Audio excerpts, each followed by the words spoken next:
جب ہلاکو نے 656 ہجری میں بغداد کو تباہ کیا تھا، پتہ ہے کتنے آدمی قتل کیے تھے؟ 15 لاکھ آدمی،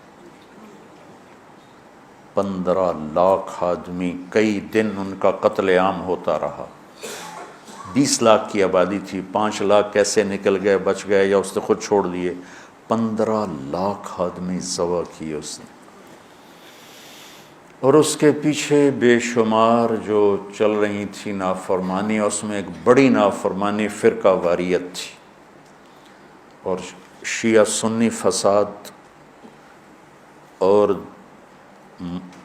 شافعی حنفی فساد، مالکی حنبلی فساد۔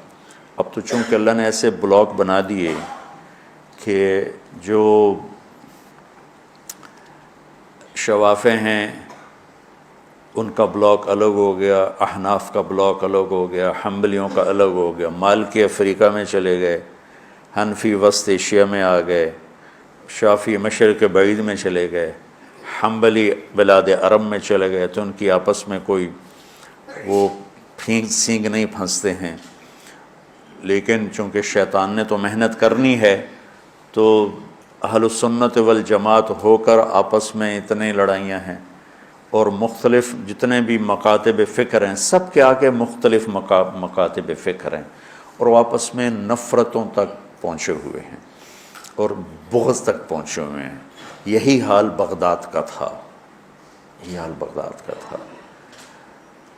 اللہ مجھے بڑے بول اور دعوے سے بچائے۔ بچوں، تاریخ پڑھے بغیر دین سمجھ میں نہیں آتا پوری طرح۔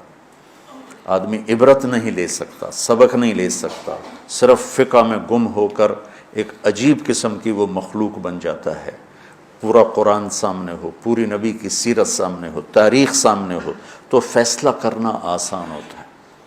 بغداد کو تیک کر دیا ہلاکو خان نے، کہ اس کے پیچھے بڑا سبب یہ آپس کے روزانہ مناظرے ہوتے تھے۔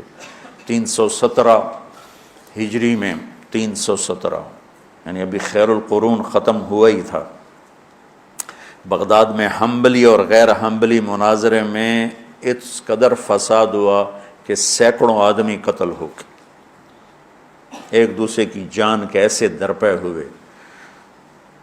دونوں طرف سے اہل سنت ہیں، لیکن ایک دوسرے کی گردنیں اڑا دی، اور یہ عام ہونے لگا۔ تو اللہ تعالیٰ کی طرف سے وہ عذاب بن کر آیا 656 ہجری میں، اس نے سارے بغداد کی اینٹ سے اینٹ بجا دی، اور ساری کتابیں اٹھا کے دریائے دجلہ میں ڈال دی۔ دریائے دجلہ کا پانی 1 مہینے سیاہ ہو کے بہتا رہا، اتنی کتابیں اس نے ڈال دی۔ اور اللہ نے ایسا رعب ڈال دیا مسلمانوں پر کہ 40 آدمی کھڑے ہوئے ہیں، اور ایک تاتاری مغل کہتا ہے سارے یہیں کھڑے رہو، میں تلوار لے کے آ کے تمہیں قتل کرتا ہوں۔ اس کے ہاتھ میں تلوار بھی نہیں ہے، وہ تلوار لینے جاتا ہے، وہ 40 وہیں کھڑے ہوئے ہیں، بھاگتے بھی نہیں ہیں، واپس آ کر 40 کی گردن اڑاتا ہے۔ میں مستند کتابوں سے البدایہ سے آپ کو بتا رہا ہوں، کتابیں تاریخ کی بہت ہیں، اور یقیناً تاریخ کی روایت کا معیار قرآن و سنت سے کے برابر نہیں ہو سکتا ہے۔ تاریخ کچھ کہے اور حدیث کچھ کہے، قرآن کچھ کہے، تو تاریخ کو چھوڑ دیا جائے گا۔ صحابہ کی آپس کی لڑائیوں کا معیار تاریخ نہیں ہے، قرآن ہے اور حدیث ہے۔ وہ انسان تھے، بشر تھے، ان سے خطائیں ہوئیں، لیکن میرے اللہ نے کہا کُلًا وعد اللہ الحسنى، میرے نبی میرا وعدہ ہے تیرا ہر صحابی جنت میں جائے گا۔ بس اس کے بعد ہماری زبانیں بند ہو جانی چاہیے۔ جن کو اللہ نے معاف کر دیا ہو، ہم ان پر زبان کھولیں گے تو ہلاک ہو جائیں گے، تباہ ہو جائیں گے۔ تو بچوں، آپ کو نصیحت کرتا ہوں، اور جو سن رہے ہیں، مسلمان بن کے چلو، اللہ کے واسطے فرقہ واریت کی لعنت سے نکلو نکلو نکلو، یہ ختم نہیں ہو سکتے۔ ہاں، ہم جڑ کے چلیں، اپنے اپنے مسالک پر چلتے ہوئے ایک دوسرے کو عزت دیں، احترام دیں۔ مولانا محمد قاسم نانوتوی رحمۃ اللہ علیہ، جنہوں نے دیوبند کی بنیاد رکھی، بہت بڑے مناظر تھے بر صغیر کے، ساری زندگی کسی مسلمان فرقے سے مناظرہ نہیں کی، ساری زندگی۔ حضرت تھانوی کے مواعظ 30 جلدوں میں ہیں، پڑھو۔ کسی پر رد کیا ہو ایسا بدتمیزی کے ساتھ اور اس طرح اس کی پگڑی اچھالی ہو، جن کے نام پر دیوبندیت قائم ہے۔ 3 آدمی بنیادی ہستی رکھ، ایک حضرت تھانوی، ایک حضرت گنگوہی، ایک حضرت نانوتوی، یہ 3 آدمی پلر ہیں دیوبندیت کے۔ دیکھو انہوں نے کس طرح، اگر کہیں کسی کا رد بھی کیا ہے تو ایسے نہیں کیا کہ انسانیت سے گرا ہوا کلام ہو یا لہجہ ہو یا گفتگو ہو۔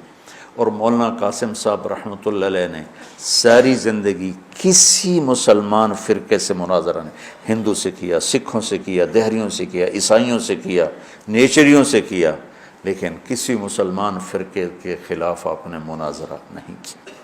تو میں تمہیں نصیحت کرتا ہوں، امت پہلے ٹوٹی پڑی ہے، دین کا کام کرنا ہے تو وہ کرنا جو تبلیغ والے کر رہے ہیں، کہ سب کو جوڑ رہے ہیں، سب کو محبت کا پیغام دے رہے ہیں۔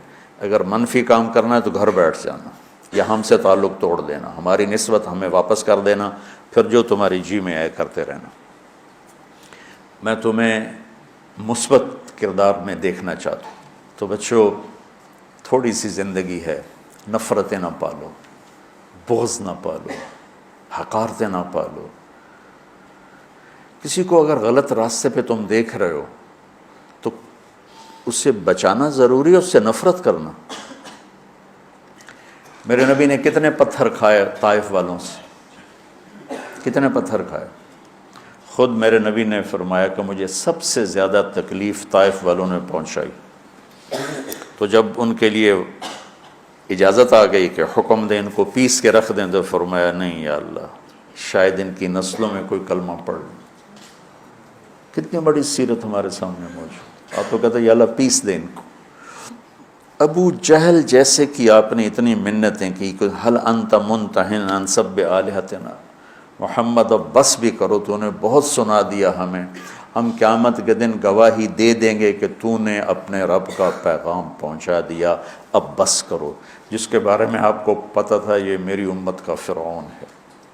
بھائیو میرے عزیزو، اگر آپ اپنے آپ کو اہل حق سمجھتے ہو تو پھر آپ کی مثال ایک طبیب کی ہے، اور جو غلط راستوں پر ہے اس کی مثال ایک مریض کی ہے۔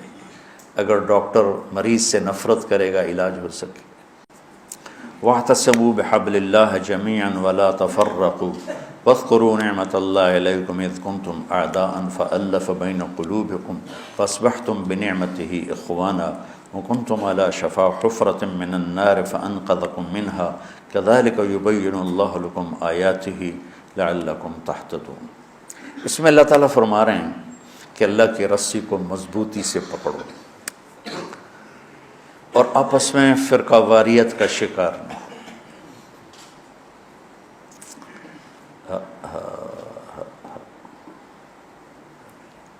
اور پھر اللہ تعالیٰ پچھلا وقت یاد دلاتا ہے جب تم آپس میں ٹوٹے ہوئے تھے، ایک دوسرے کے دشمن تھے، اللہ نے تمہیں جوڑ دیا۔ دیکھو بچوں، اب دورہ حدیث والے بچے جا رہے ہو، اللہ کے نبی نے 4 دعائیں مانگی، مسجد اجابہ، اب وہ حرم میں شامل ہو گئی، توڑ دیا اس کو۔ مدینہ میں، یا اللہ میری امت پہ تیرا ایسا عذاب نہ آئے جو انہیں ختم کر دے، اللہ نے کہا قبول ہے۔ یا اللہ ان پر کوئی زمینی ایسا عذاب نہ آئے جو انہیں ختم کر دے، اللہ نے فرمایا قبول ہے۔ یا اللہ ان پر کوئی دشمن ایسا نہ آئے جو انہیں مٹا دے، اللہ نے فرمایا قبول ہے۔ یا اللہ ان میں آپس میں اختلاف نہ ہو، تو اللہ نے فرمایا نہیں میرے محبوب، یہ قبول نہیں، اختلاف ہوگا۔ یہ پیپر ہو رہا ہے، امتحان ہے، امتحان میں ہم دیکھیں گے کون حدود پہ قائم رہتا ہے، کون حدود کو پار کرتا ہے۔ تو اختلاف اس کائنات کی لازمی چیز ہے، مذہب کے نام پر بھی ہوگا، سیاست کے نام پر بھی ہوگا، اور چھوٹی چھوٹی باتوں پر ہوگا، اور صحیح نیت کے ساتھ بھی ہوگا اور فساد کی نیت کے ساتھ بھی ہوگا۔ تو جب میرا اللہ کہہ رہا ہے اختلاف ہوگا، پھر کہہ رہا ولا تفرقوا، دیکھو تم اختلاف کرو لیکن فرقہ واریت کا شکار نہ ہو۔